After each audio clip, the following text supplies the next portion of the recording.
My name's Andrew Rust and I'm a stage 4, 10-year, little bit over survivor. My name's Elizabeth Liu and I'm a stage 4 melanoma survivor. So my name's Michael Birchall and I was diagnosed with stage 4 melanoma on the 15th of February 2012. My name's Louise Power.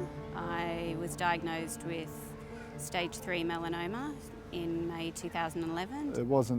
It wasn't a hernia, it was a tumour, a lot of black matter in there, and I think it's melanoma. We just thought it was a little infected cyst, and so it wasn't until I went to get my stitches out that the surgeon told me that it was actually advanced melanoma. I thought I was going to die because it was very shocking and very serious.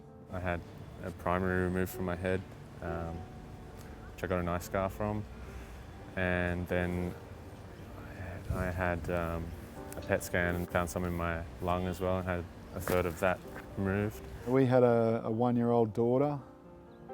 That was when I was first diagnosed. That was really tough. I wasn't sure if I was, going to see her grow up. So.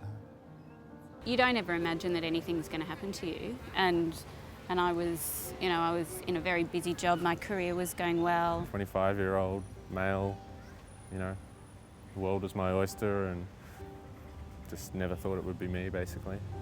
I just couldn't believe, because I had no previous moles or anything like that, so it was totally shock.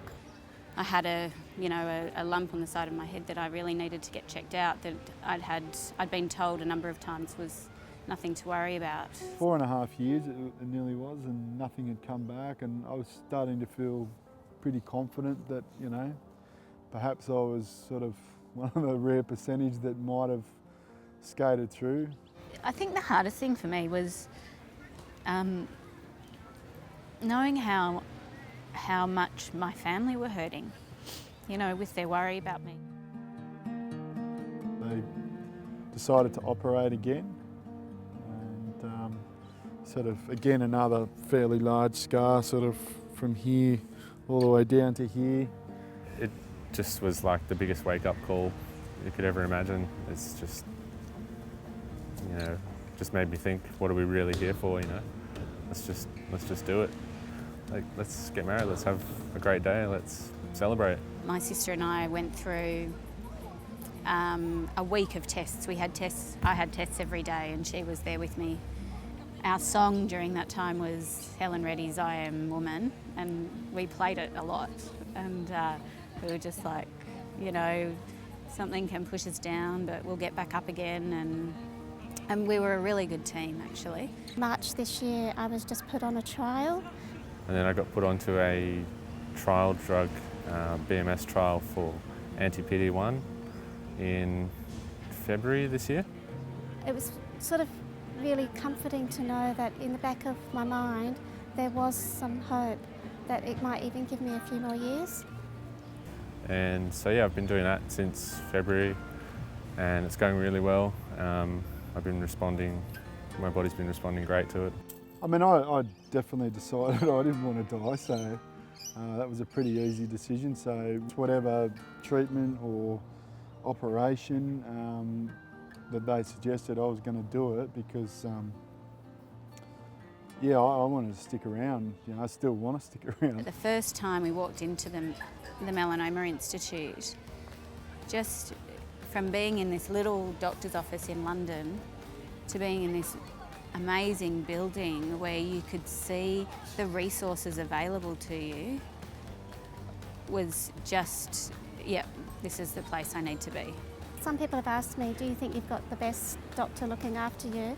And I can sort of say to them that, I've got actually all the doctors, and one of the best doctors is just right at my doorstep. I don't think I could ever speak highly enough of what they did for me and my family too. Without the Melanoma Institute, these guys are just every day on the grind working for a cure for this, and without their support and help, my journey would have been so much different.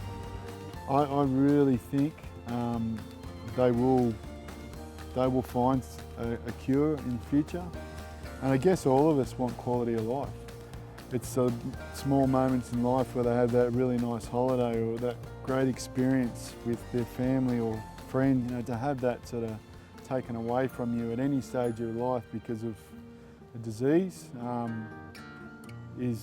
I think it's tragic, you know, and research is really the key to allowing everyone quality of life, and everyone deserves quality of life.